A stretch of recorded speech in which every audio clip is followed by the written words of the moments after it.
నమస్కారం. RTI 9 news కి స్వాగతం. మల్లన్న సాగర్ రిజర్వాయర్ నిండి ఒక సముద్రంలాగా కనిపిస్తుందని, నాకు కడుపు నిండినంత ఆనందంగా ఉందని మాజీ మంత్రి తన్నీరు హరీష్ రావు అన్నారు.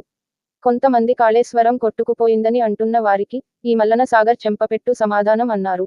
ఇలాంటి సమాధానం నిండిన మల్లన్న సాగర్ చెప్తా ఉంది.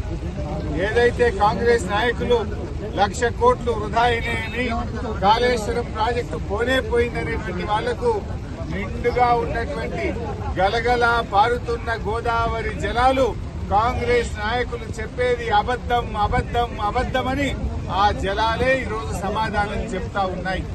నేను అడుగుతా ఉన్న కాంగ్రెస్ పార్టీ నాయకులను, ఇలా కాళేశ్వరం కొట్టుకపోతే ఈ మల్లన్న సాగర్ లో 21 టీఎంసీల నీళ్లు ఎక్కడి నుంచి వచ్చాయి అని నేను అడుగుతా ఉన్నా. ఇవాళ ఎల్లంపల్లి నుంచి, లక్ష్మీ బ్యారేజీ నుంచి మన అన్న